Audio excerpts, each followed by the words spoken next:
When life happens, plans need to change. Shaping Change, hosted by certified financial planner Ross Marino, is dedicated to helping financial advisors better serve their clients when life takes those unexpected turns. Hi, Kathy. It was so great to have you in San Diego. And from what I understand, this was your first time teaching and sharing with financial planners. Is that right? Yes, this was my first one. I was a rookie. Well, the feedback was fantastic. People loved it. Your session was packed, as you know. I know I slipped in there, and you just engaged me. I was mesmerized just listening, because there's a difference between just doing research on a particular topic and then understanding how to apply that research and how to make it relevant to what I'm doing.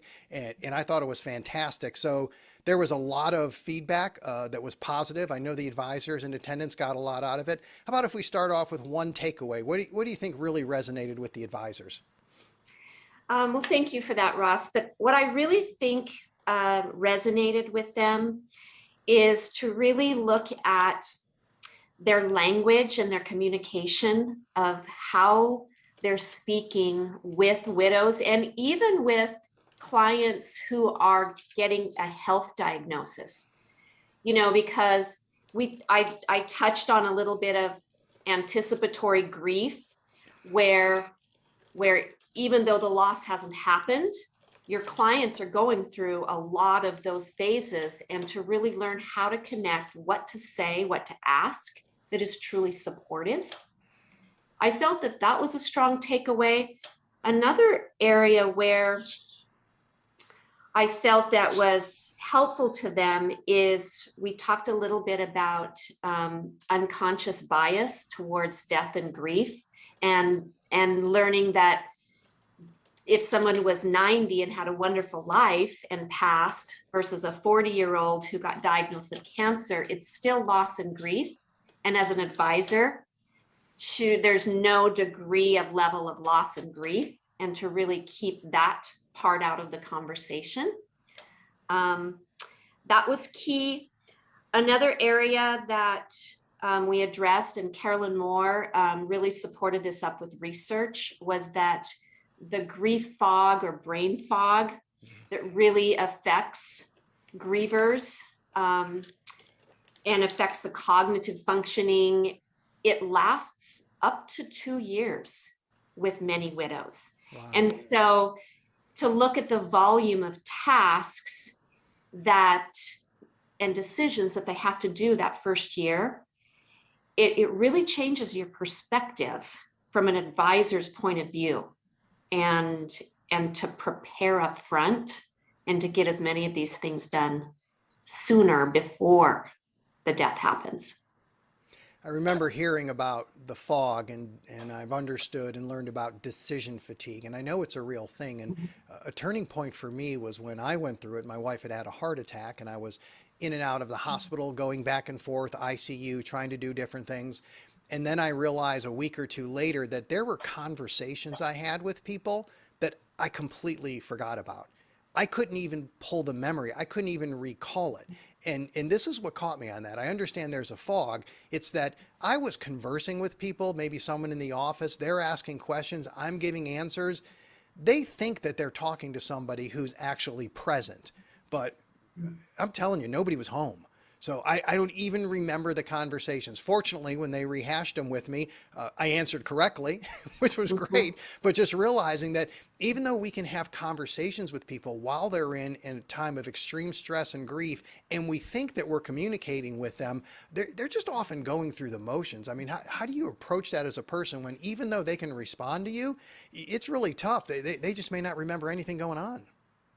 No, they won't. And I always tell advisors that those first few meetings, and sometimes those first several months, they're going to remember 90% how you made them feel and 10% about what you said. So there's options of following things up with a one-pager of this is what we discussed, following up with an email of exactly what the next step is, and to keep them in the loop more than just the verbal, because we're not all verbal.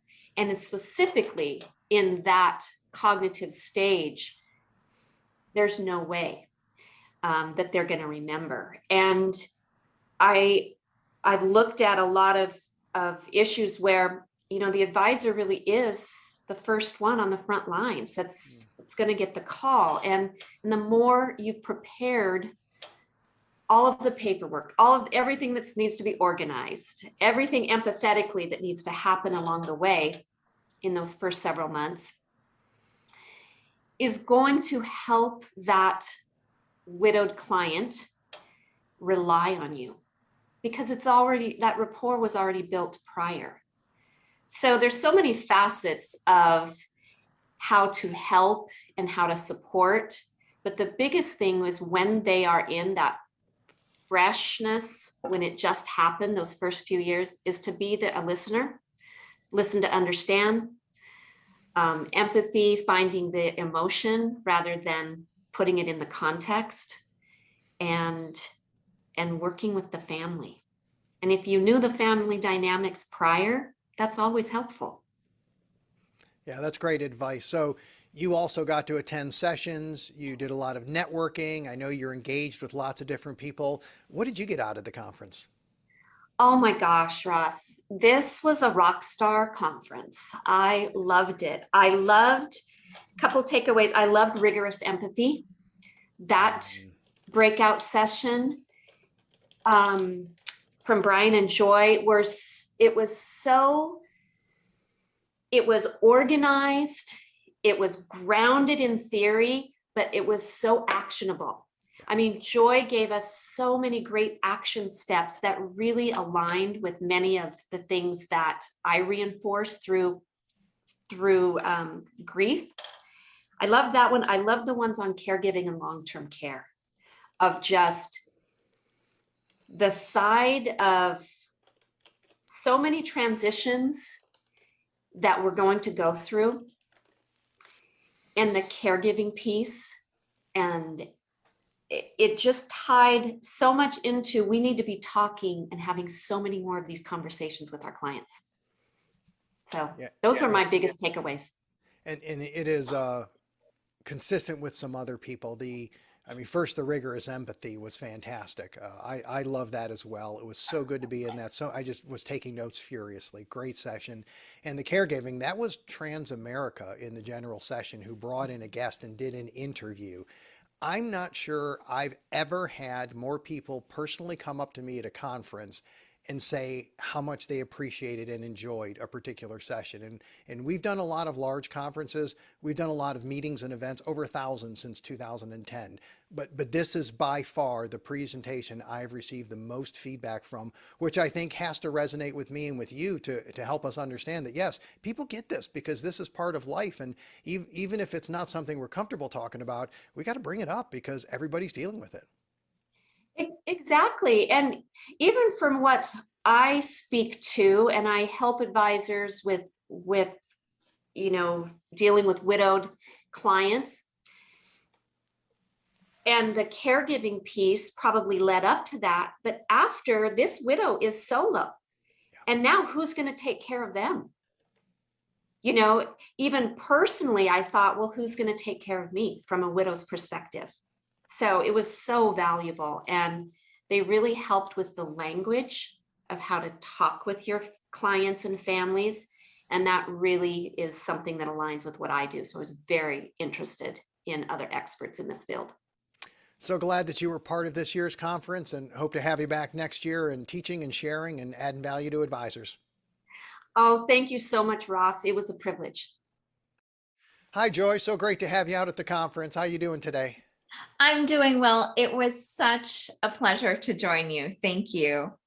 I just interviewed Kathi Balasek, who is a professor and also speaks about grief and helping advisors understand how widows respond, and really given some great insight. And I asked her, what did you get out of the conference as a takeaway? And the first thing she said was rigorous empathy, which was the name of part of the session, I guess, or the name of the entire workshop. So what are some of the takeaways that advisors got out of that? Because she just loved what you taught. Well, I'm so glad to hear that. I think in the world we are living in today, as advice is increasingly commoditized, An advisor's edge is empathy.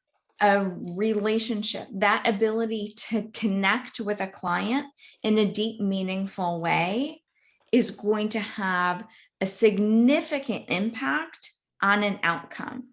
And I really believe that if we can be training and equipping advisors to have better conversations, that is going to lead to better decisions for clients, which is ultimately going to lead to better outcomes for everyone. Better conversations lead to better decisions. No question about that. So what are some of maybe the prompts or the questions that you would suggest advisors do and what you talked about in the session to help us have better conversations? Well, we covered our proprietary framework of practicing rigorous empathy within the workshop, but I think a couple of things for advisors to always be holding in mind is making sure that you are really focused on the person in front of you and really thinking about, at the end of this engagement, at the end of this exchange, I need to come out of this having learned something new. If I haven't learned something new, even about about someone that I've known for a long time, maybe I'm not listening as carefully as I could be. And I talked a lot about empathy. There are lots of myths and misconceptions. We're not talking about emotional contagion. We're not talking about distance pity or having just sympathy for someone. We're talking about really perspective taking and, importantly, perspective getting, so that you can understand and appreciate the context in which your client is living that is driving some of their current decisions. And it helps you to better connect with them, and as they articulate to you their goals, their values, their dreams, so that together you can help them build a bridge from where they are to where they ultimately want to be. And that's great to approach it with trying to learn something. It's so easy for us to have a conversation and make the assumptions because I've had similar conversations before, or I know people that were in a similar situation. And if I have any type of experience, obvious I have this all figured out and I know exactly what they're thinking. But I think it was when you did the timeline, you had a main point and then you had the second bullet point that was a sub point, and I believe it said, don't make assumptions. Was that, didn't you lead with that? Suspend assumptions. Suspend. Yeah. Yep. Really clearing, setting judgments aside. And I think it's so important that we separate people from their behavior and be aware of how powerful your preconceived notions are when you are engaging with people. You know, you have sentences, and I joke with people around here. I said, there's such nuggets that you just have to stop. You just dropped one there on the preconceived notions. Would you mind talking a little bit about that and how that impacts my conversations? Absolutely. When we are having, and we do this to prepare in our lives and think about, okay, what's next? How do I engage with this person? But I often explain to people, the stories we tell ourselves are the most powerful stories we will listen to.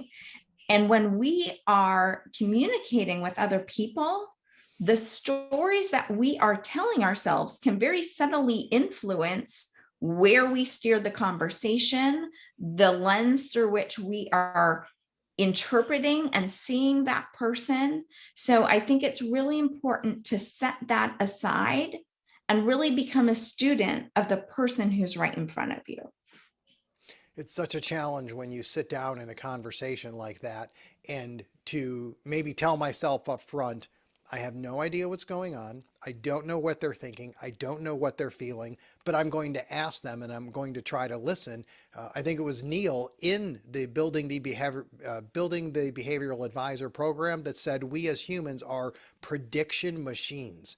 Yes. That was right. That was on Monday and it actually stuck with me and I've used it in a few conversations.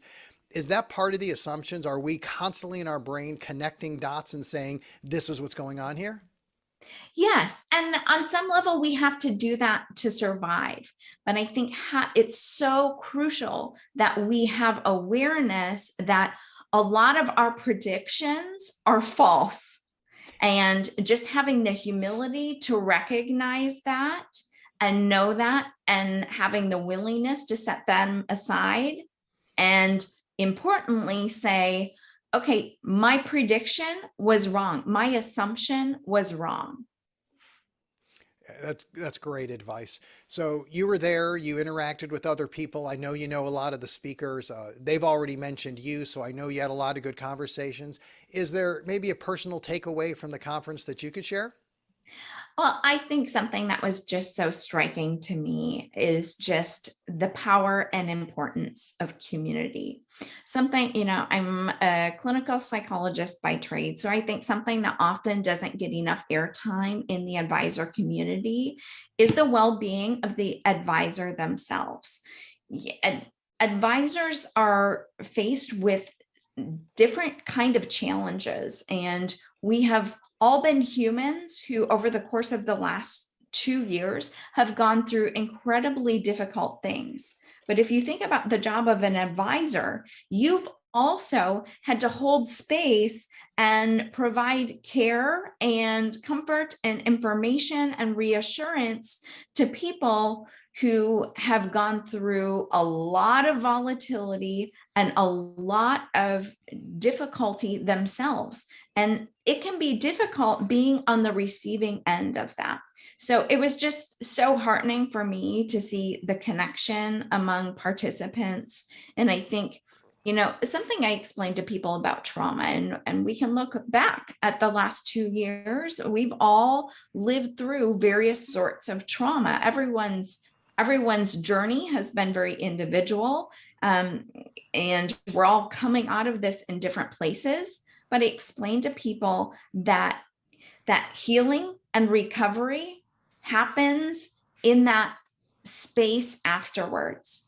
And I think it is so important for people to now really use this time to really take a breath, take a pause, step back, and really use the lessons that they've learned about themselves, about their relationship with work, and think about, what do I need to do?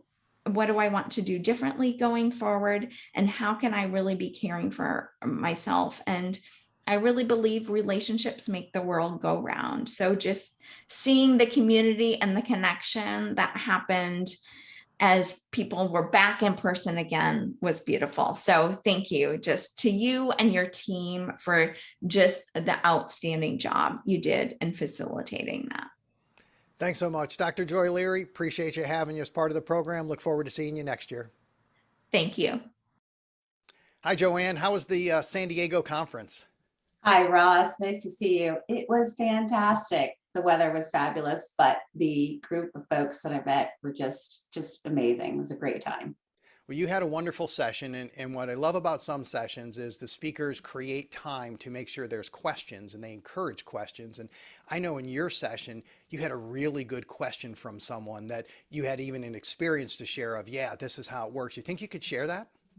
Yeah, I'd love to. So one of the attendees asked us, how do we define this aha moment? We were supposed to provide an experience that fulfills us in our practice, and seeing the clients reach this aha moment is certainly fulfilling to me.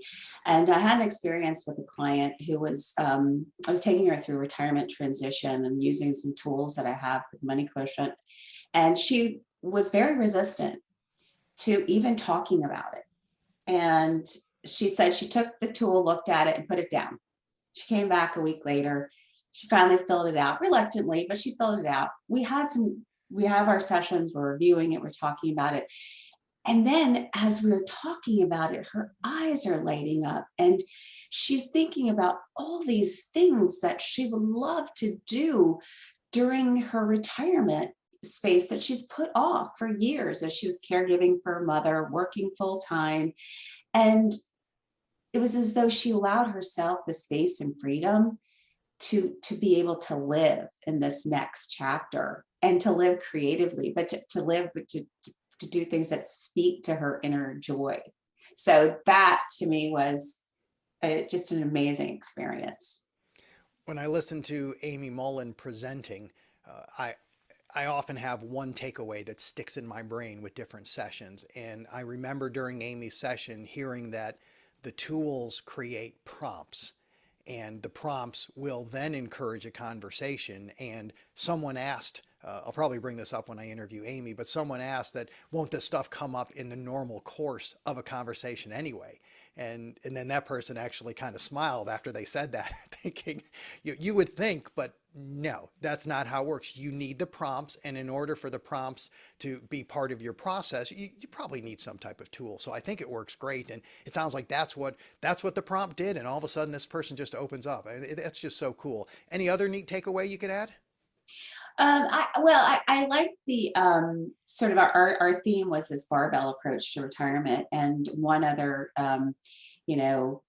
sort of piece of connection to that was that it's the trust that you develop with your client. It's that relationship that then has the opening for referral to a parent or a child, because this was kind of the sort of connection that we make, and the planning actually moves to sort of estate planning, which then brings in a parent, for example, or moves to estate planning that then brings in your children. So this barbell approach and everybody having this retirement on their mind experience is fairly accurate, because we're all going to face it at some point. So taking, letting that percolate and letting people sort of, see that sort of evolve for themselves was something that, we look at in this experience. So, yeah. So that was the barbell approach, was really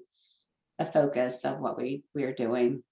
And a lot of advisors can understand that. I remember having literally a handful of clients with RMDs, 3 or 4 who needed to take required minimum distributions. And then you look up one day, and I remember thinking, oh, I have like 15. And it hadn't dawned on me, because it was during a conversation where I was like, oh, no, most of my people are younger, but it was the barbell, it was the referral of parents. And next thing you know, now there's 15 people taking required minimum distributions, and then there's 20, and the number keeps growing. It's just part of the maturation. Now, I know you also attended the conference. You weren't just a speaker, you went to sessions. How about personally? What was the takeaway or experience on your end that was valuable? I was really taken back by just getting the appreciation for what this whole retirement phase looks like. I had sort of this mental block. It's just, it wasn't really colored or drawn out. And this helped to really sort of fill in how enriching and beautiful and creative space can be for people. It's not just walking on the beach hand in hand, which is the old cliched phrase or picture you see, but really it's a really long period of time that we are generative. We are still experiencing life. We still want to have advocacy. We still want to be able to have control. And it's really, taking the opportunity to help clients still maintain that. And the caregiving in the final years was just a powerful experience to learn how that is shaping and how that will be such a huge sort of role as people are living longer. And so it just really opened my eyes up to the whole retirement life, and just sort of trying to fill in all the different weave in, very detailed facets of people's lives that are going to be enriching. It's not just, okay, I'm done. Yeah, and that's wonderful. And there's a tendency with some advisors that if you get the money right for retirement, we're good. And that's our job. And on people's end, well, as long as you got the money and you're okay, then you can figure the rest out. And it could be and should be the best years of your life, but that takes intention, and it's certainly more about money. So love hearing that feedback. Your session with Jordan and with Sydney, XYPN. Loved having you guys as part of the conference, and hopefully we'll have you back next year. Thanks so much, Ross. Loved it. Appreciate it.